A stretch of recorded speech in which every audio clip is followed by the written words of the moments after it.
우리 홍 후보님도 세탁기에 들어가셔야 한다고 생각한다고. 세탁기 들어갔다 나왔습니다. 네, 홍 후보님 그 세탁기 갔다 오셨다고 하는데 그 세탁기가 고장난 세탁기 아닙니까 혹시?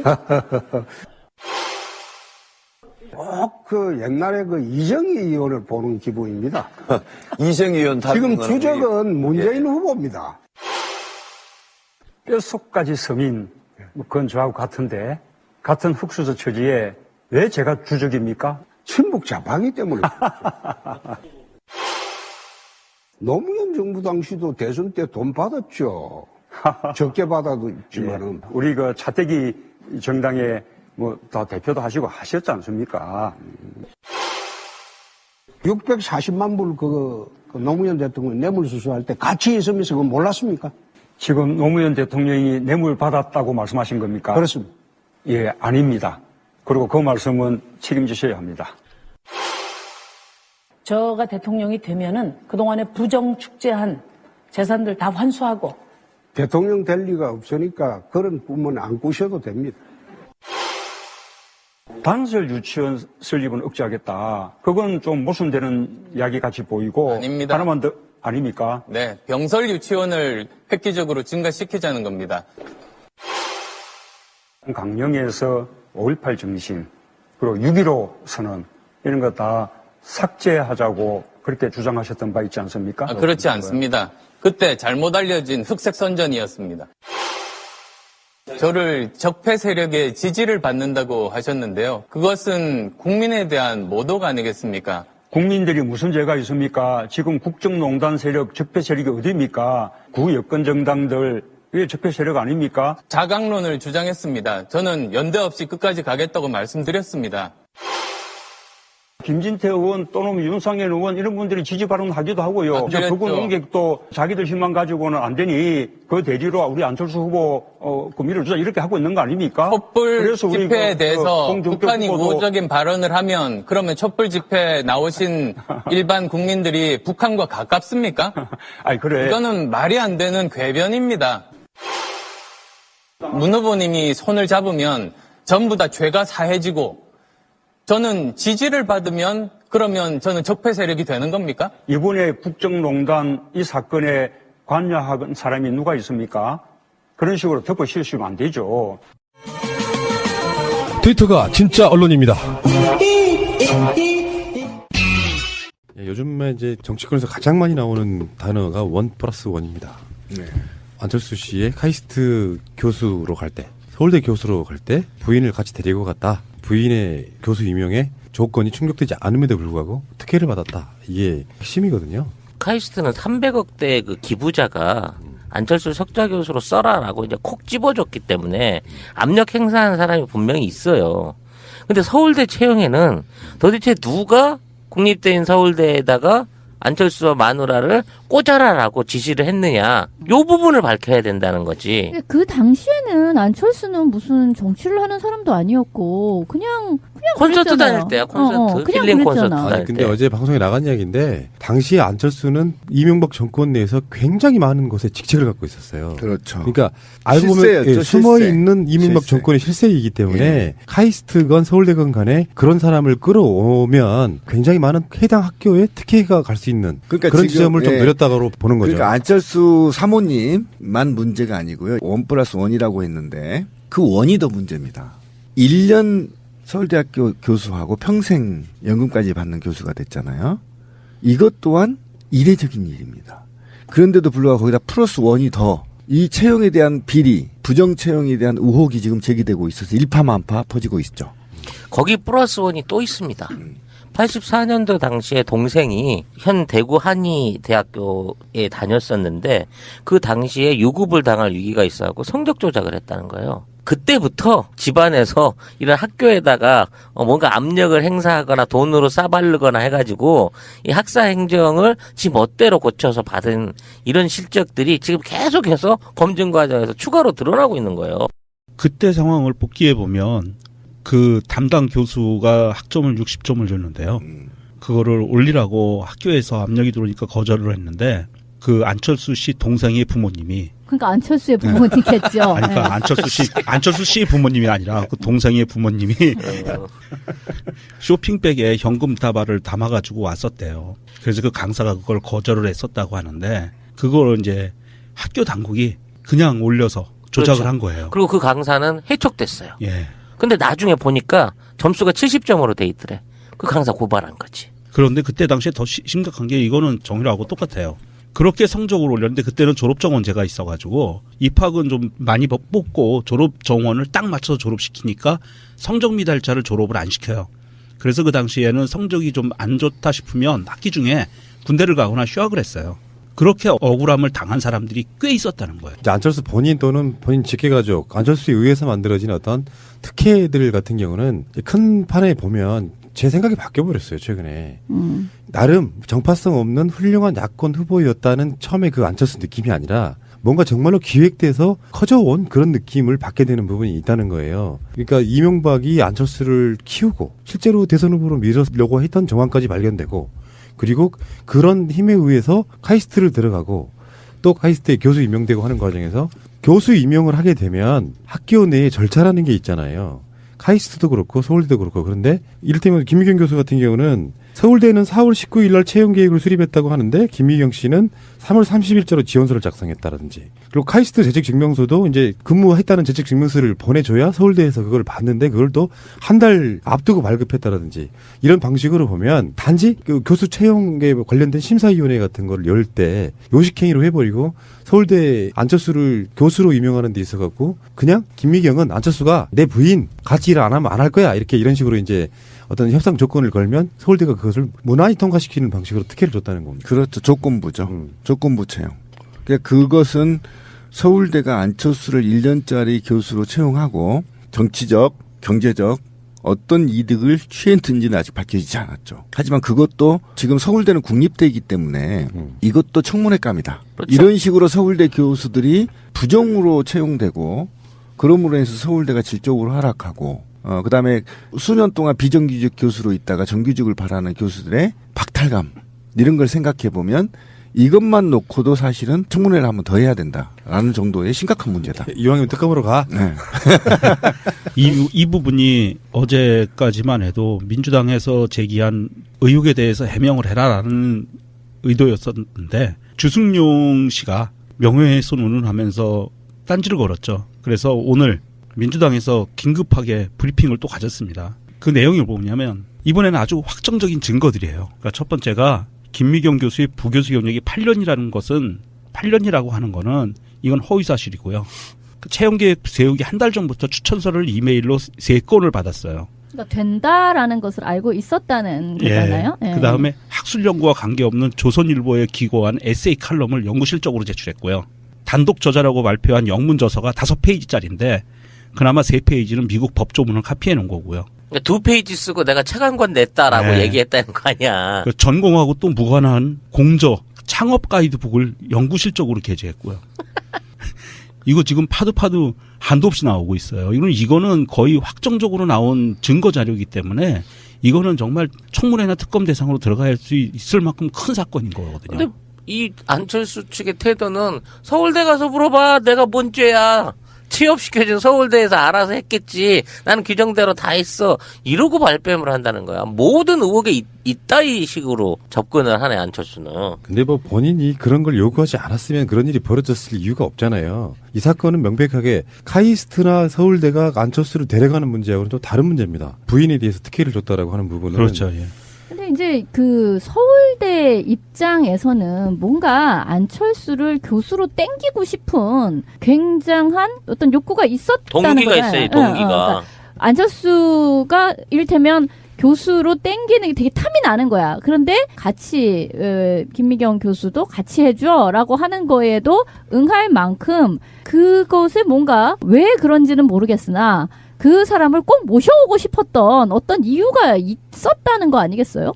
그게 뭘까요? 여러 가지가 있겠죠. 뭐 하나만 갖고 모시는 게 아니고 첫 번째는 사회적으로 저명한 사람을 끌어들이는 일종의 서간의 경쟁 관계. 그게 첫 번째라고 보고 두 번째는 안철수의 배경이겠죠. 아까 아까 말한 것처럼 목요일날 새벽에 나간 방송에 보면 안철수가 이명박 정권에서 어떤 직책들을 맡았는지가 쭉 리스트가 나와요. 그렇죠. 바로 그거. 그러니까 생각보다 굉장히 이명박의 뒷배를 믿고 또 이명박도 안철수를 키우려고 했던 정황들이 있어서 그 상태에서 정권 실세로 인식했을 가능성도 저는 있다고 봅니다. 예, 저도 그렇게 학계 내에 정치 실세. 그러니까 서울대학교가 국립대이고 국가 권력으로부터 통제받는 곳이거든요. 그러니까 그 강력하게 조건도 되지 않는 교수, 1년 교수하면서도 그 연금을 받을 수 있는 그런 엄청난 서울대 특혜 교수직을 맡을 수 있었다는 것은 뻔한 거죠. 그 사람이 뛰어나서가 아니라 안철수보다 뛰어난 사람 더 많습니다. 그런데 뛰어나서가 아니라 권력으로부터 통제받은 서울대학교 운영회가 권력으로부터 손을 탔다. 이렇게 봐야 되는 거죠. 그러니까 일종의 테마주로 인식을 했다. 그렇죠. 서울대에서 당국에서 국민의당에 보면은 이태규 같은 사람들이 이명박 정권 때 관련자들이잖아요. 그렇지. 그러니까 뗄래야 뗄 수 없는 그 인맥들이 그냥 상존하고 있는 거라고 봐요. 박지원이 문제가 아니야.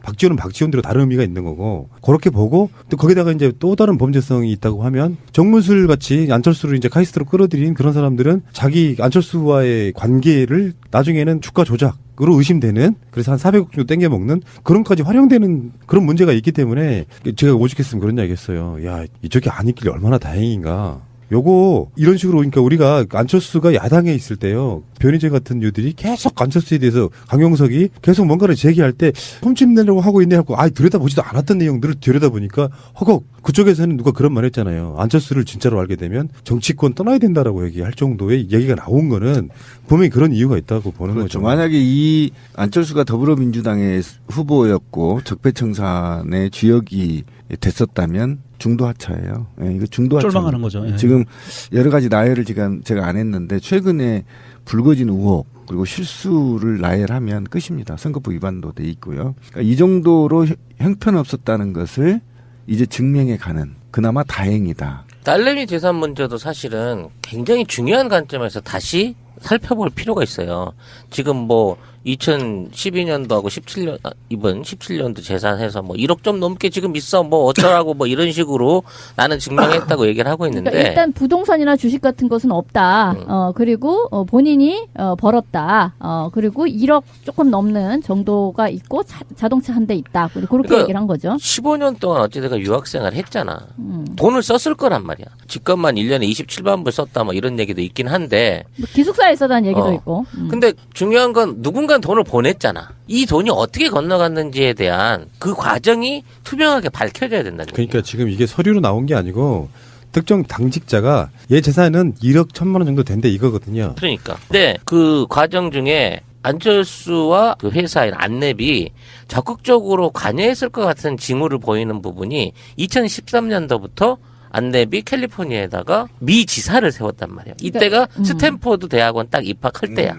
그리고 3년 동안 스탠포드 대학원 다니는 과정 중에 2016년도에 가서 이제 이 회사가 청산이 돼서 없어져요. 그러니까 3년 동안 존재했던 이 법인이 과연 무슨 역할을 했을 것인가가 중요한 거고 지금 비어있는 2013, 15, 16년도에 재산 공개가 안 일어나고 있는 시기가 이 안랩의 존재 시기하고 같이 묶여져 있기 때문에 이게 미국 안에서 안랩 미국 지사를 통한 어떤 형태의 불법 해외 자금 유출이라든지 취득이 있지 않나라는 의심도 해볼 수 있다는 거죠. 그러니까 안철수의 정유라라는 거네요. 그렇죠. 네. 그럴 가능성이 있다. 그러니까 요거 부분은 정리하고 넘어갈게요. 그 이야기에 대한 디테일한 거는 좀 이야기가 좀 단방에 나온 이야기이기 때문에 원래 공직자 재산에 관련해서 투명하게 공개해야 된다는 법을 발의했던 사람이 안철수고요. 근데 이상하게 딸내미 재산은 공개를 안 했어. 그래서 하다가 안 한 거죠. 네. 한 때도 있었고. 의혹이 제기한 거니까 2013년부터는 안 했으니까요. 그 의혹이 제기된 부분에 대해서 당직자가 말로만 얼마 된다고 풀었는데 간단히 말해서 미국의 세금 낸 내역하고요. 송금 내역만 공개를 하면 되는 문제라고 생각이 들고 지금 이제 현재 양강이라고 불리우는 문재인과 안철수의 흔히 말해서 프레임 전쟁이다. 이 선거를 어떤 방식으로 끌어갈 것이냐를 두고 보여주고 있는 게 지금 문재인 후보 쪽에서는 안철수가 적폐 세력들의 대터로 나오고 있는 거다. 이런 식의 프레임을 잡고 있는 거고요. 그리고 안철수 쪽에서는 무능력한 패권은 역시 친박이나 친문이나 같다. 이런 식으로 몰고 가고 있는 거란 말이에요. 그리고 이제 또 안철수가 지금 이명박과 관련도 있고 어떤 개념에 있어가지고 흐름이 좀 달라요. 그러니까 제가 느끼는 느낌은 뭐 유치원 발언이라든지 등등의 여러 가지 규제 프리존이라든지 여러 가지 이야기들을 들어보면 안철수의 마인드는 결국 이명박과 다를 게 별로 없는 수구 세력 친화적인 그런 후보다라는 느낌에서는 제2의 박근혜다 이렇게 표현도 하고 있고요. 안철수 뒤에는 박지원 같은 상황이다 이런 프레임을 갖고 가고 있는 거고, 그리고 이제 국민의당이나 안철수 쪽에서는 문재인을 대세린을 취했지만 결국은 이회창처럼 될 것이다 이렇게 이런 프레임을 가져가고 있는 겁니다. 저는 뭐 유치원 관련해서는 할 얘기가 좀 있는데, 저는 뭐 유치원 이거 뉴스 나오는 거 보고 깜짝 놀랐어요. 왜냐하면 유치원을 좀 공교육의 그 일환으로 포함시켜야 한다라는 공약이 그보다 훨씬 앞서서 안철수 공약에 있었단 말이야. 그러니까 원래 그 안철수의 교육개혁 내용 중에 유치원 과정, 그러니까 7살 과정이 공교육 안으로 들어오는 것이 포함되어 있어요. 아니 그러면 스스로도 유치원을 공교육화라고 못을 박아놓고 왜 그 유치원 원장들의 그 일종의 이익 집단이라고 해야 될까요? 하여튼 그 모임에 가가지고 어찌됐든 그것이 병설이든 단설이든 공공 유치원을 설립하는 것을 자제하고 그것을 사립 유치원을 지원하는 방식으로 간다라는 말을 왜 했을까? 이거는 뭔가가 자기가 먼저 이야기한 공약하고도 배치가 되는데 이게 도대체 뭔 소린가라는 생각이 들더라고요. 근데 얘기인 즉슨 이게 이제 묘한 어떤 절충 상황에서 벌어진 얘기더라고요.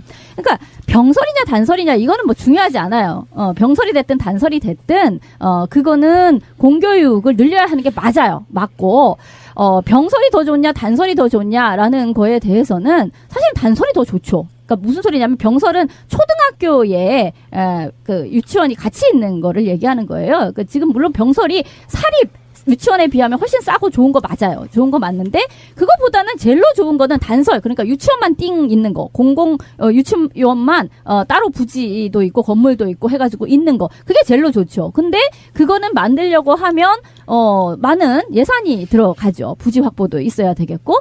그래서 제일로 좋지만 그러니까 일반 국민들한테 제일 좋은 거는 단선 공공 유치원이 많이 생기는 게 좋아요. 그런데 지금 안철수 이야기는 뭐 5번에 뭐네 뭐 중간에 설왕설래가 있었지만 얘기인즉슨 단설 유치원을 줄인다는 이야기였어. 그리고 사립 유치원을 이렇게 늘린다는 이야기였어요. 왜 그런 소리를 했을까? 보면 이게 그런 거죠. 7살 과정이 공교육 쪽으로 들어가게 되면 현재 유치원이 3년인데 3년 중에 1년치가 빠져나가는 거예요. 그렇게 되면은 3분의 1만큼의 유치원이 수요가 줄어들게 된다. 그런데 그렇게 하면 그게 곧바로 그러니까 지금 거의 시장에 맡겨져 있는 사립 유치원 그 운영에 있어서 이게 불이익이 돌아가게 되니까 거기는 이제 그 사람들이 모여 있는 곳이잖아요. 예. 불이익이 돌아가는 거니까 그렇지 않게 하기 위해서 대형 단설 유치원 설립을 자제하면서 이쪽은 이쪽대로 보존을 해주면서 사립 유치원의 시장성은 보장을 해주면서 그렇게 가겠다라는 식의 기묘한 절충수를 부리다가 이 사단이 난 거예요. 과거의 잘못만 드러나는 게 아니고요. 현재 후보로서 하고 다니는 것들이 일관성 없이 보수표 가져오겠다고 자기 공약들을 다 바꾸고 있는 상태잖아요. 사드건 뭐 병설 단설 유치원 문제도 사실은 공교육 활성화돼야 되는 부분을 뭔가 이렇게 바꾸고 있는 부분이라서 제가 봤을 때 어떤 사람들한테는 문재인은 무능력한 패권 세력이야라고 말하는 사람이 먹히겠죠. 그 먹히는 사람들이 있으니까 안철수 지지율이 올랐던 거고. 그렇지만 적폐 대타라는 프레임이 저는 더 먹히고 있다고 보는 거거든요. 그래서 안철수는 사실상 이명박이나 박근혜랑 똑같네. 이게 좀 먹히고 있다고 보는 거예요. 결론적으로 말해서 지금 안철수의 선거 전략은 저는 실패라고 봐요. 떨어지고 있다고 보는 거죠. 후보 자체가 자격 미달이라고 저는 보는 거거든요. 유치원 관련해서요. 지금 설들만 난무했었는데 구체적인 팩트 기사들이 뜨기 시작을 했어요. 그만큼 이제는 까이기 시작을 하는 건데 안철수가 그 유치원연합회, 사립유치원연합회에 가서 한 발언의 배경이 나왔어요. 풀영상이 지금 나왔죠? 네, 배경이 최도자 의원이라고 국민의당 비례대표로 들어간 사람인데 이 사람의 전직이 전 어린이집 원장, 대표 정도. 네, 한국어린이집 총연합회 부회장, 전국국립어린이집연합회 회장을 역임한 사람이에요. 근데 이 사람이 최도자 의원이라는 사람이 주도한 거예요. 안철수를 그쪽으로 가게. 최도자 의원이 이렇게 발언을 합니다. 단설 유치원을 안 한다는 것이 아니라 단설 유치원을 지을 때는 주위에 있는 수요 공급을 잘 봐서 해야 한다는 취지에서 자제하겠다라고 표현한 것이다. 그러니까 이게 뭐냐면 국공립 유치원을 세울 때는 옆에 사립 유치원이 많이 있으면 이 사람들 망하니까 자제해야 된다. 이 의미로 발언을 한 거예요. 그러니까 이게 최도자 의원이 전직 그랬고 그래서 사립 유치원들의 그런 민원 사항이 있었다. 그래서 사립 유치원과 기타 사립 어린이집 피해에 대해서도 이거를 국공립 유치원에 하는 것만큼 우리가 도와줘야 된다.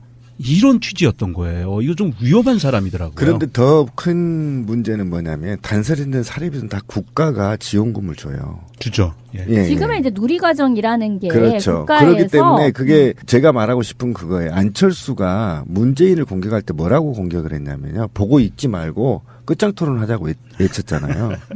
이해 가요? 무슨 말인지 제가 하려고 하는지. 예.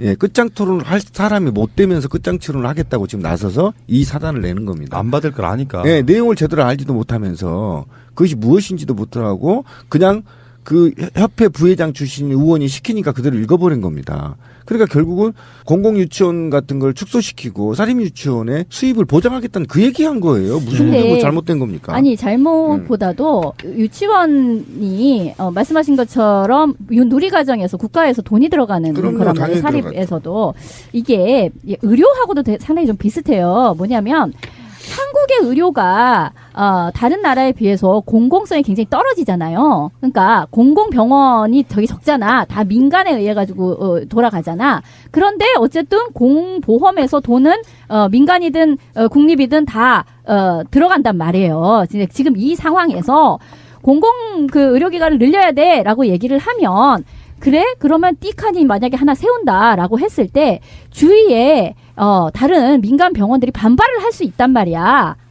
그러면 그렇게 좋은 공공 그 병원이 생기면 옆에서 그 영업을 하고 있던 이런 의료기관 민간 의료기관은 어쩌라는 거냐 이제 이런 민원이 있을 수 있는 거잖아요. 그래서 사실 이게 국민 건강을 위해서는 공공 의료기관이 많아지는 게 좋은데 그것을 지금처럼 시장이 이렇게 완전히 민간으로 기울어진 상태로 만들어진 이 상태에서는 공공으로 뭘 하나 딱 세우는 문제가 여러 가지 이해관계가 복잡하게 충돌하는 일이 생긴단 말이에요. 그럴 적에는 차라리 경영이 어려운 이런 민간 기관을 공공에서 이것을 흡수해가지고 공공을 시설을 확충하는 방식으로 가고 또 민간과의 관계를 좀 상생의 관계로 만드는 것이 어떠냐라는 게 의료계 내에서도 맨날 나오는 이야기예요. 근데 이제 거기에서 사실은 그 안철수 후보가 이 대목을 정확하게 다 알고 갔는지 말씀하신 것처럼 그 의원이 이게 민간 어린이집 혹은 유치원 원장 이런 사람들에게는 굉장히 중요한 어떤 이익 사업의 문제이기 때문에 또 실제로 지금의 보육 정책에 돈이 결국은 유치원 원장들 좋은 일 시켰다. 어린이집을 하나의 영리단체로 만들었다라는 비난이 굉장히 높고 있어요.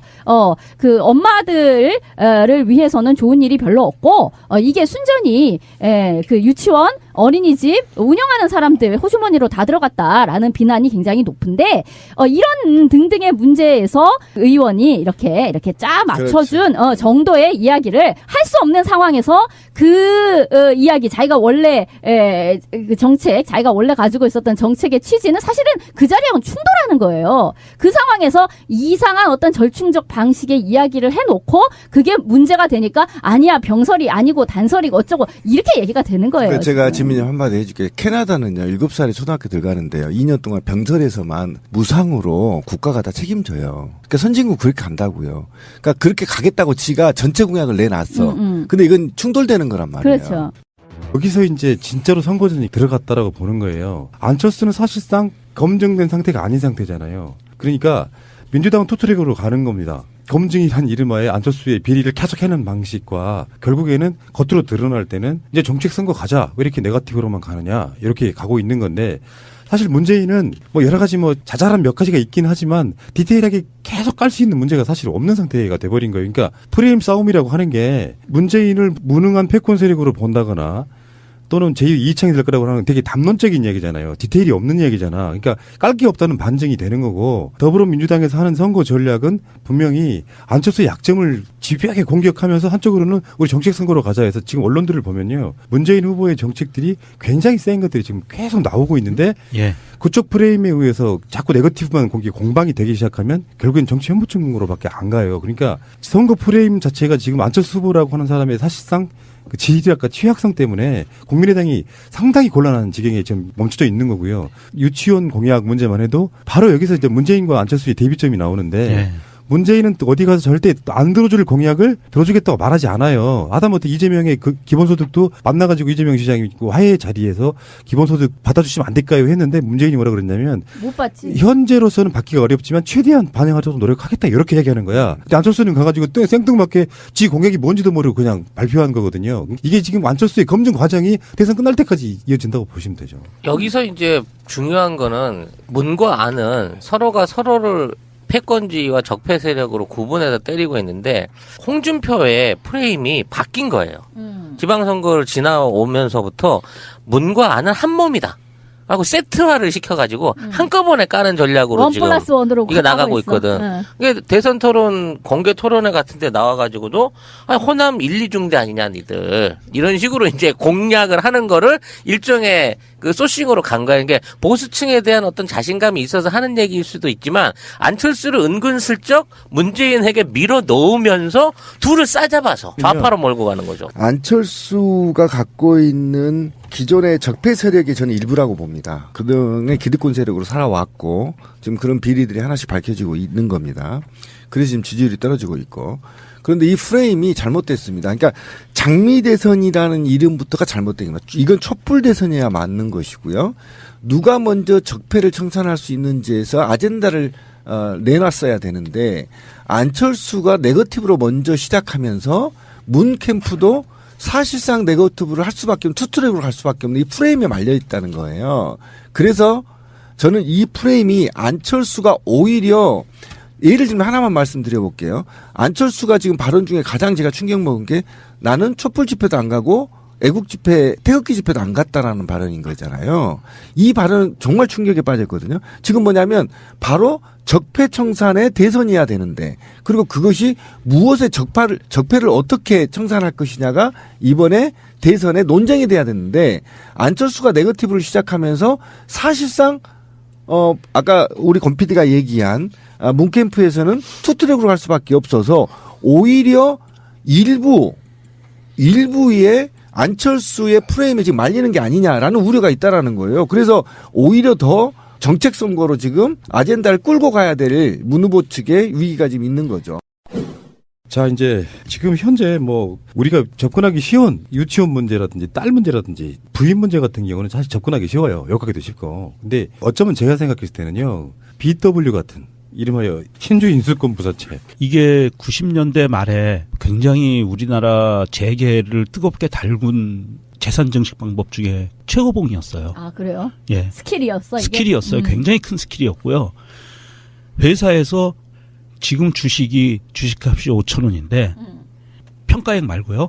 주식을 재발행해서 추가 발행해서 주주들한테 시장에 풀어놓는 게 그 액면 가격이 5,000원이면 5,000원인데 이거를 1,700원에 권리를 주는 거예요. 아주 싸게. 그렇죠. 아주 싸게. 그래서 대주주가 이 신주 인수권부 신주를 내가 끌어안는 대신에 이게 주식이 아니고 사채야라고 하는 거를 번드를 발행을 하는 거예요. 회사에서 주식을 발행한 게 아니라 돈을 빌려온 거라고 보시면 돼요. 담보를 주식으로 준 거예요. 미래의 주식을 담보로 주는 거예요. 미래에 만약에 네가 원하면 미래의 주식을 그만큼 줄게라고 약속을 하고 돈을 빌려오는 건데 이게 얼마만큼 이게 지금 안철수도 안랩에서 이거를 했다는 증거가 나왔어요. 그런데 이게 신주 인수권부 사채라는 기업이 경영 활동을 위해서 자금을 조달하는 아주 핵심적인 방법일 수도 있어요. 미래에 주식을 주겠다라는 걸로 미리 돈을 땡겨 오는 거죠. 좀 싼 그렇죠. 값으로. 알았어. 땡겨 오는 건데 우리가 한번 그 기억을 18년 전으로 되돌려 보시면 그 당시에 삼성 SDS라는 데서 이건희가 이재용한테 그 사람을 상대로 대주주를 상대로 해서 이 BW 신주 인수권부 사채를 발행을 해서 어마어마하게 재산을 증식하게 도와줘요. 그래서 불법적이었어요. 그래서 그게 특검이 들어가가지고 나중에 3심 대법원 판결에 가가지고 유죄 확정이 돼버립니다. 신주 인수권부 사채라는 거는 조건이 있어요. 상법에 나와 있는데 경영권 방어를 목적으로 신주 인수권부 사채를 발행하는 것은 인정하지를 않아요. 아, 내가 훨씬 많은 주식을 갖고 있다. 그렇죠. 그러려고 이걸 발행하는 거는 불법이다. 네. 그래서 이재용과 삼성 SDS가 불법을 해서 대법원 확정 판결을 받은 거예요. 그런데 안철수가 똑같은 행위를 벌였다는 거예요. 아, 그 짓을 했다고? 예. 좀 더 구체적으로 설명을 하자면 이 당시에 발행했던 주식 전체적인 금액이 25억 정도 아마 됐다고 그래요. 발행가로. 그 25억을 안철수는 20년 후에 이거를 주식이든 아니면 그 돈이든으로 인수를 받겠다라는 조건을 걸어가지고 이게 대단한 할인율을 치는 거예요. 그러니까 5만 원짜리 주식을 거의 1,700원?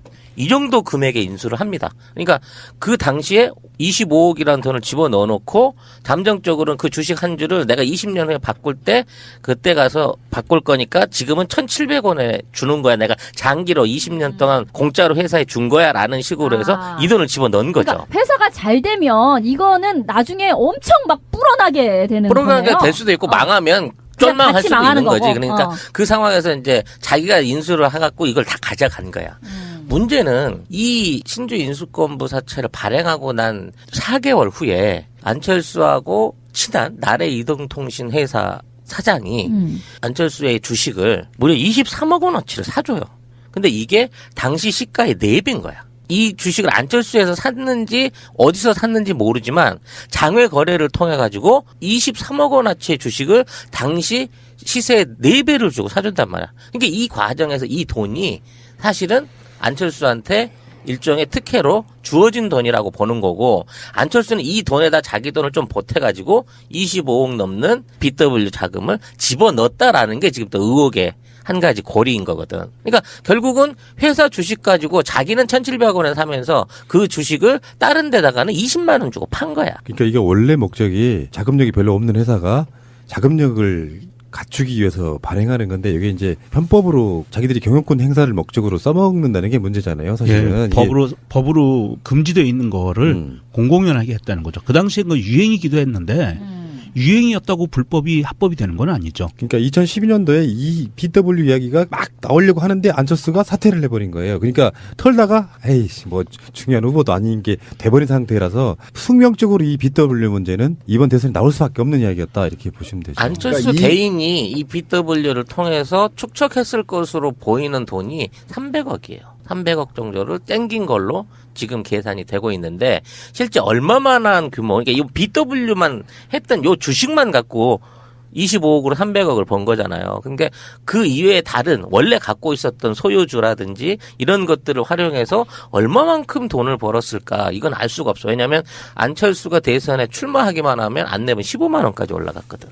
2012년에도 한 번 그랬고 지금도 15만 원까지 가 있어요. 그게 2012년에 주식을 판매해서 차익으로 벌어들인 돈이 1,000억이에요. 그거를 동그라미 재단이라고 자기 재단에다가 주식 500억 하고 같이 1,500억을 기탁했다. 그래서 대단한 기부를 한 것처럼 한국의 빌 게이츠가 됐죠. 그 당시에. 그러니까 이게 결국은 불법 상속에 또는 증여에 악용되는 방식이네요. 그러니까. 그렇죠. 굉장히 어려운 건데 싸게 20년 동안 발행해서 20년 후에 그 가격을 받으니까 결국은 편법 증여나 상속을 위한 수단으로 사용되는 거네요. 보니까 이게 그죠? 문재인 선대위에 김상조 교수 들어간 거에 대해서 그러니까 김광두가 들어가도 상쇄되는 아이템이 김상조였잖아요. 삼성의 저승사자.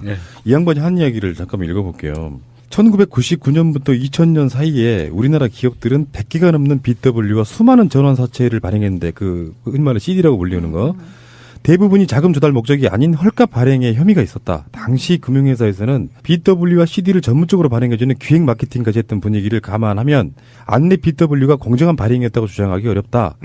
삼성 SDS BW 역시 헐값 발행뿐만 아니라 발행 과정과 절차가 불공정했다는 이유로 유죄 판결을 받았다. 그건 아까 명령님 이야기하셨죠. 안 후보 측은 조주총회에서 결정된 만큼 문제가 없다는 대응인데 기업가가 아닌 대선 후보가 국민에게 답할 수 있는 태도는 아니다 이렇게 이야기했고요.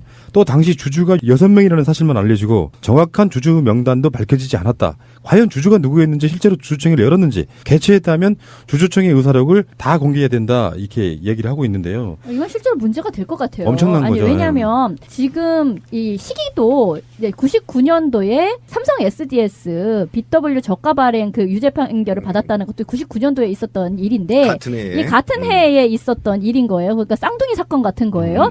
이게 지금 안철수 후보가 국회의원 재산 신고 때 1,196억 이렇게 신고를 했는데 이거의 90%에 해당되는 1,075억이 안랩 주식으로 되어 있는데 그렇죠. 그 안랩 주식이 이와 같은 방식에 의해서 그것도 그러니까 99년도 10월 12일에 지금 BW를 발행한 뒤에 그게 원래는 이게 장기 채권의 형식인 그렇죠. 건데 1년 뒤에 곧바로 행사해서 왜냐하면 자기가 아주 짧은 시간 내에 이게 잘 될 거라는 걸 알았다는 거지.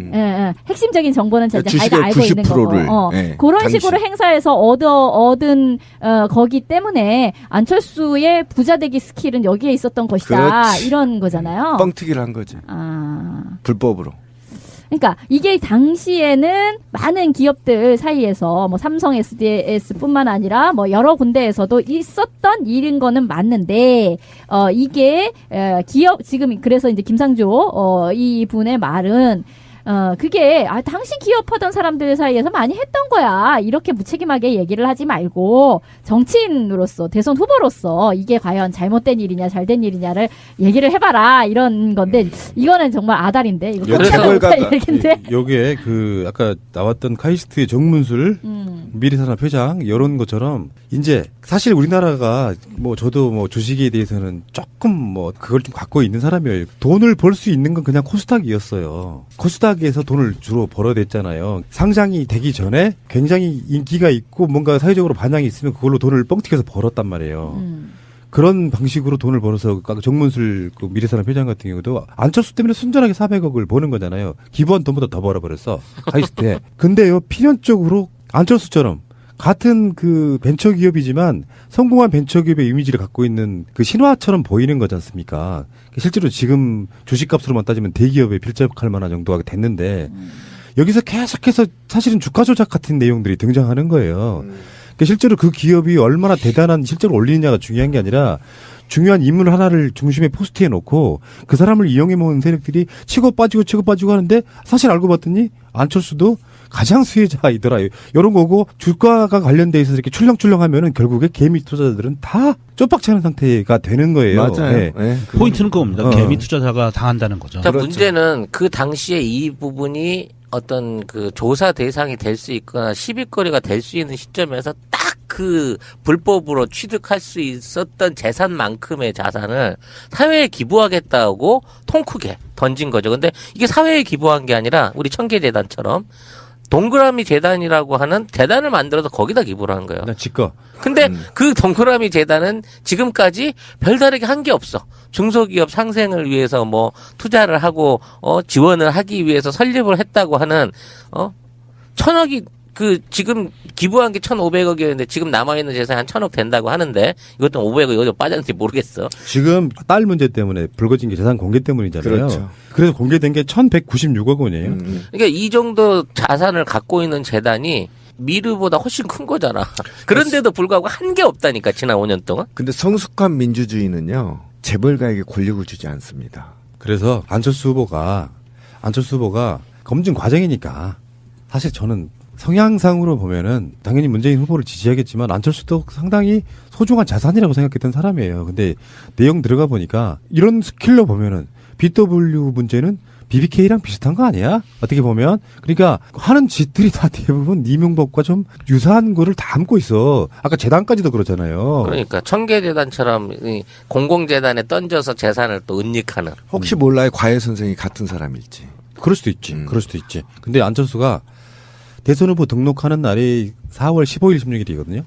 4월 15일, 16일 날 그 국회의원을 직을 사퇴하겠다고 해요. 이쪽 이제 언론들은 배수진을 친다 그러는데 사퇴 안 해도 돼. 그러니까 떨어지면 그냥 국회의원 계속 하면 되는데 안철수가 국회의원 직을 지금 사퇴하는 거거든요. 지방자치단체장은 사퇴해야 되는데 국회의원들도 그러면 지금 특권은 특권이에요. 특권이에요. 네. 근데 배수진을 친다고 그러는데 안철수는 이제 여기에 올인하고 그리고 대통령 선거가 떨어지면 사실상 정계 은퇴 수순으로 가지 않을까 이렇게 생각을 해보거든요. 자기간에 배수진 치겠다는 의미로 국회의원직을 사퇴하는데 그럴 거였으면 이번 보궐선거를 다 하게끔 줬어야 돼. 그렇죠. 그러면 홍준표하고 똑같은 지금 그러네. 작동하고 왜 있어요. 지금 와갖고 사퇴를 한다고 뒤늦게 뒷북을 쳐가지고 뭐 그 자리 비거든요. 그러니까 황창하고 그 후보가 사실 준비 준비하고 막 있었어요. 예. 정말 하고 이게- 있었는데 지금 이렇게 돼버리니까 홍준표한테 배우게 돼버린 거죠. 앞으로 박지원 씨하고 안철수 씨는 홍준표 욕하지 마세요. 홍준표한테 욕하는 순간 누워서 가래침 뱉는 겁니다. 9일날 사퇴를 했다 그러면 다음 달에 또 보선이 또 있어요. 그럼요. 그러니까 대통령 선거할 선거를 때 같이 하죠. 하는데 그 선거에 했을 텐데 이 양반 대체 근데 요즘 그 안민석 의원이 또 문제 제기한 게 있더라고. 네. 안철수가 국회의원 시절에 상임위원들하고 밥 한 끼를 안 먹었다고 하네. 아니, 그런 거는 맞아요. 그래서 건들 문제가 밥값이 아니고. 적잖아요. 어. 국회의원 상임위 활동하면 국회의원들하고 대화를 해야 법률안을 얘기를 할 거 아니에요. 그런데 그 상임위 의원들하고 개별 미팅을 한 번도 하지 않았다는 게 지금 또 문제가 되고 있다라는 거예요. 반야하는 사람이 누가 있습니까? 그런 식으로 덮어 씌우시면 안 되죠. 트위터가 진짜 언론입니다. 예, 요즘에 이제 정치권에서 가장 많이 나오는 단어가 1+1입니다. 네. 안철수 씨의 카이스트 교수로 갈 때, 서울대 교수로 갈 때 부인을 같이 데리고 갔다. 부인의 교수 임용에 조건이 충족되지 않음에도 불구하고 특혜를 받았다. 이게 핵심이거든요. 카이스트는 300억대 그 기부자가 안철수 석좌 교수로 써라라고 이제 콕 집어줬기 때문에 압력 행사하는 사람이 분명히 있어요. 근데 서울대 채용에는 도대체 누가 국립대인 서울대에다가 안철수와 마누라를 꽂아라라고 지시를 했느냐, 요 부분을 밝혀야 된다는 거지. 근데 그 당시에는 안철수는 무슨 정치를 하는 사람도 아니었고 그냥 콘서트 그랬잖아요. 다닐 때야, 콘서트. 그냥 힐링 그랬잖아. 콘서트. 아니, 근데 어제 방송에 나간 이야기인데 당시에 안철수는 이명박 정권 내에서 굉장히 많은 곳에 직책을 갖고 있었어요. 그렇죠. 그러니까 알고 보면 실세였죠, 숨어 실세. 있는 이명박 실세. 정권의 실세이기 때문에 예. 카이스트건 서울대건 간에 그런 사람을 끌어오면 굉장히 많은 해당 학교에 특혜가 갈 수 있는 그러니까 그런 지금, 지점을 좀 예. 노렸다고 보는 거죠. 그러니까 안철수 사모님만 문제가 아니고요. 1+1이라고 했는데 그 원이 더 문제입니다. 1년 서울대학교 교수하고 평생 연금까지 받는 교수가 됐잖아요. 이것 또한 이례적인 일입니다. 그런데도 불구하고 거기다 플러스 원이 더 이 채용에 대한 비리, 부정 채용에 대한 의혹이 지금 제기되고 있어서 일파만파 퍼지고 있죠. 거기 플러스 원이 또 있습니다. 84년도 당시에 동생이 현 대구 한의대학교에 다녔었는데 그 당시에 유급을 당할 위기가 있어갖고 성적 조작을 했다는 거예요. 그때부터 집안에서 이런 학교에다가 뭔가 압력을 행사하거나 돈으로 싸바르거나 해가지고 이 학사 행정을 지 멋대로 고쳐서 받은 이런 실적들이 지금 계속해서 검증 과정에서 추가로 드러나고 있는 거예요. 그때 상황을 복기해 보면 그 담당 교수가 학점을 60점을 줬는데요. 그거를 올리라고 학교에서 압력이 들어오니까 거절을 했는데 그 안철수 씨 동생의 부모님이 그러니까 안철수의 부모님겠죠. 아니, 그러니까 안철수 씨 부모님이 아니라 그 동생의 부모님이 쇼핑백에 현금 다발을 담아가지고 왔었대요. 그래서 그 강사가 그걸 거절을 했었다고 하는데 그걸 이제 학교 당국이 그냥 올려서 조작을 그렇죠. 한 거예요. 그리고 그 강사는 해촉됐어요. 예. 근데 나중에 보니까 점수가 70점으로 돼 있더래. 그 강사 고발한 거지. 그런데 그때 당시에 더 심각한 게 이거는 정의라고 똑같아요. 그렇게 성적을 올렸는데 그때는 졸업 정원제가 있어가지고 입학은 좀 많이 뽑고 졸업 정원을 딱 맞춰서 졸업시키니까 성적 미달자를 졸업을 안 시켜요. 그래서 그 당시에는 성적이 좀 안 좋다 싶으면 학기 중에 군대를 가거나 휴학을 했어요. 그렇게 억울함을 당한 사람들이 꽤 있었다는 거예요. 안철수 본인 또는 본인 직계가족, 안철수에 의해서 만들어진 어떤 특혜들 같은 경우는 큰 판에 보면 제 생각이 바뀌어버렸어요, 최근에. 나름 정파성 없는 훌륭한 야권 후보였다는 처음에 그 안철수 느낌이 아니라 뭔가 정말로 기획돼서 커져온 그런 느낌을 받게 되는 부분이 있다는 거예요. 그러니까 이명박이 안철수를 키우고 실제로 대선 후보로 밀으려고 했던 정황까지 발견되고 그리고 그런 힘에 의해서 카이스트를 들어가고 또 카이스트에 교수 임명되고 하는 과정에서 교수 임용을 하게 되면 학교 내에 절차라는 게 있잖아요. 카이스트도 그렇고 서울대도 그렇고. 그런데 이를테면 김미경 교수 같은 경우는 서울대는 4월 19일 날 채용 계획을 수립했다고 하는데 김미경 씨는 3월 30일자로 지원서를 작성했다든지. 그리고 카이스트 재직 증명서도 이제 근무했다는 재직 증명서를 보내줘야 서울대에서 그걸 봤는데 그걸 또 한 달 앞두고 발급했다라든지 이런 방식으로 보면 단지 그 교수 채용에 관련된 심사위원회 같은 걸 열 때 요식행위로 해버리고 서울대 안철수를 교수로 임용하는 데 있어갖고 그냥 김미경은 안철수가 내 부인 같이 일 안 하면 안 할 거야 이런 식으로 이제 어떤 협상 조건을 걸면 서울대가 그것을 무난히 통과시키는 방식으로 특혜를 줬다는 겁니다. 그렇죠. 조건부죠. 조건부 채용. 그러니까 그것은 서울대가 안철수를 1년짜리 교수로 채용하고 정치적, 경제적 어떤 이득을 취했는지는 아직 밝혀지지 않았죠. 하지만 그것도 지금 서울대는 국립대이기 때문에 이것도 청문회감이다. 그렇죠. 이런 식으로 서울대 교수들이 부정으로 채용되고 그러므로 해서 서울대가 질적으로 하락하고 그다음에 수년 동안 비정규직 교수로 있다가 정규직을 바라는 교수들의 박탈감 이런 걸 생각해 보면 이것만 놓고도 사실은 청문회를 한번 더 해야 된다라는 정도의 심각한 문제다. 이왕이면 특검으로 가. 네. 이 부분이 어제까지만 해도 민주당에서 제기한 의혹에 대해서 해명을 해라라는 의도였었는데 주승용 씨가 명예훼손을 하면서 딴지를 걸었죠. 그래서 오늘 민주당에서 긴급하게 브리핑을 또 가졌습니다. 그 내용이 뭐냐면 이번에는 아주 확정적인 증거들이에요. 그러니까 첫 번째가 김미경 교수의 부교수 경력이 8년이라는 것은 8년이라고 하는 거는 이건 허위사실이고요.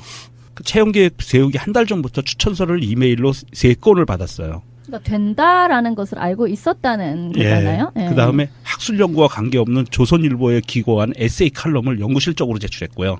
단독 저자라고 발표한 영문 저서가 5페이지짜리인데 그나마 3페이지는 미국 법조문을 카피해 놓은 거고요. 그러니까 2페이지 쓰고 내가 책 한 권 냈다라고 얘기했다는 거 아니야. 전공하고 또 무관한 공저 창업 가이드북을 연구실적으로 게재했고요. 이거 지금 파도 한도 없이 나오고 있어요. 이거는 거의 확정적으로 나온 증거 자료이기 때문에 이거는 정말 청문회나 특검 대상으로 들어갈 수 있을 만큼 큰 사건인 거거든요. 근데 이 안철수 측의 태도는 서울대 가서 물어봐. 내가 뭔 죄야. 취업시켜준 서울대에서 알아서 했겠지. 나는 규정대로 다 했어. 이러고 발뺌을 한다는 거야. 모든 의혹에 이따위 식으로 접근을 하네, 안철수는. 근데 뭐 본인이 그런 걸 요구하지 않았으면 그런 일이 벌어졌을 이유가 없잖아요. 이 사건은 명백하게 카이스트나 서울대가 안철수를 데려가는 문제하고는 좀 다른 문제입니다. 부인에 대해서 특혜를 줬다라고 하는 부분은. 그렇죠. 예.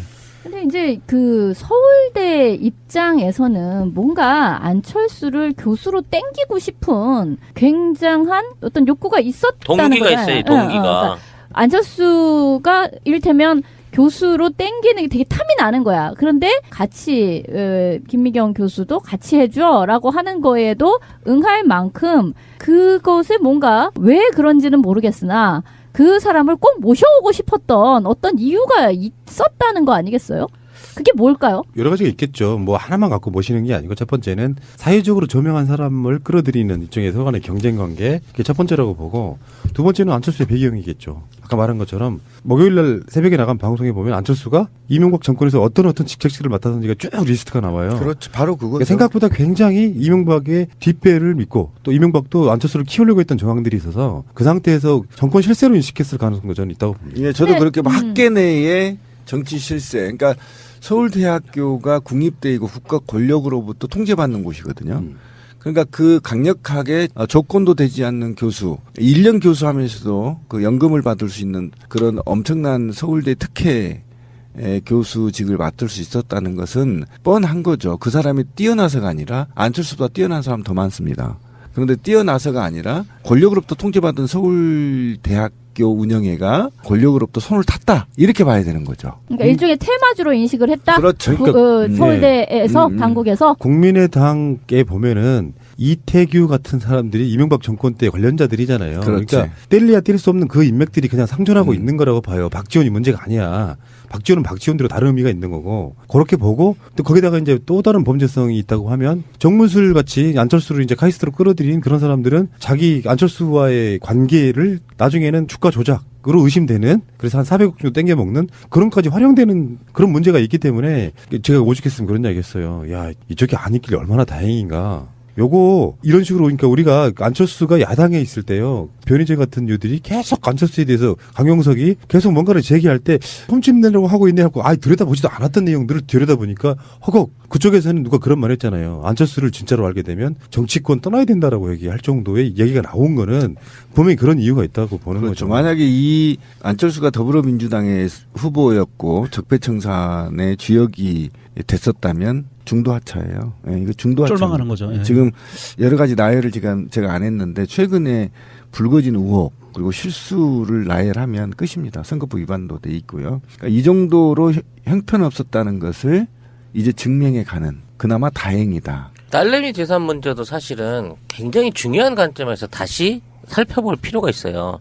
지금 뭐 2012년도하고 17년 이번 17년도 재산해서 뭐 1억 좀 넘게 지금 있어 뭐 어쩌라고 뭐 이런 식으로 나는 증명했다고 얘기를 하고 있는데 그러니까 일단 부동산이나 주식 같은 것은 없다. 그리고 본인이 벌었다. 그리고 1억 조금 넘는 정도가 있고 자동차 한 대 있다. 그렇게 그러니까 얘기를 한 거죠. 15년 동안 어찌됐건 유학생활을 했잖아.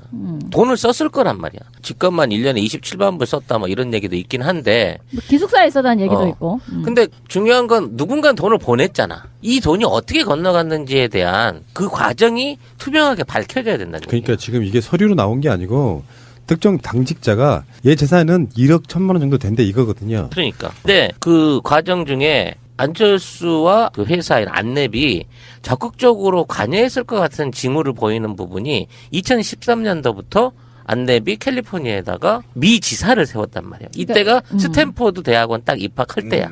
그리고 국민들이 우리 홍 후보님도 세탁기에 들어가셔야 한다고 생각한다고. 세탁기 들어갔다 나왔습니다. 네, 홍 후보님 그 세탁기 갔다 오셨다고 하는데 그 세탁기가 고장난 세탁기 아닙니까 혹시? 꼭 그 옛날에 그 이정희 의원을 보는 기분입니다. 이정희 의원 지금 주적은 문재인 후보입니다. 뼛속까지 서민 그건 저하고 같은데 같은 흙수저 처지에 왜 제가 주적입니까? 친북 좌파기 때문에. 노무현 정부 당시도 대선 때 돈 받았죠. 적게 받아도 있지만은. 예, 우리 그 차태기 정당에 뭐 다 대표도 하시고 하셨지 않습니까? 640만 불 그 노무현 대통령 뇌물 수수할 때 같이 있으면서 그거 몰랐습니까? 지금 노무현 대통령이 뇌물 받았다고 말씀하신 겁니까? 그렇습니다. 예, 아닙니다. 그리고 그 말씀은 책임지셔야 합니다. 저가 대통령이 되면은 그동안에 부정 축제한 재산들 다 환수하고 대통령 될 리가 없으니까 그런 꿈은 안 꾸셔도 됩니다. 단설 유치원 설립은 억제하겠다. 그건 좀 모순되는 이야기 같이 보이고. 아닙니다. 하나만 더, 아닙니까? 네, 병설 유치원을 획기적으로 증가시키자는 겁니다. 강령에서 5.18 정신, 그리고 6.15 선언, 이런 거 다 삭제하자고 그렇게 주장하셨던 바 있지 않습니까? 그렇지 않습니다. 그때 잘못 알려진 흑색 선전이었습니다. 저를 적폐 세력의 지지를 받는다고 하셨는데요. 그것은 국민에 대한 모독 아니겠습니까? 국민들이 무슨 죄가 있습니까? 지금 국정농단 세력, 적폐 세력이 어디입니까? 구여권 정당들, 이게 적폐 세력 아닙니까? 자강론을 주장했습니다. 저는 연대 없이 끝까지 가겠다고 말씀드렸습니다. 김진태 의원 또는 윤상현 의원 이런 분들이 지지 발언하기도 하고요. 그분 농객도 자기들 힘만 가지고는 안 되니 그 대리로 우리 안철수 후보 그 밀어주자 이렇게 하고 있는 거 아닙니까? 촛불 집회에 대해서 북한이 우호적인 발언을 하면 그러면 촛불 집회 나오신 일반 국민들이 북한과 가깝습니까? 아니 그래. 이거는 말이 안 되는 궤변입니다. 문 후보님이 손을 잡으면 전부 다 죄가 사해지고 저는 지지를 받으면 그러면 저는 적폐 세력이 되는 겁니까? 이번에 국정농단 이 사건에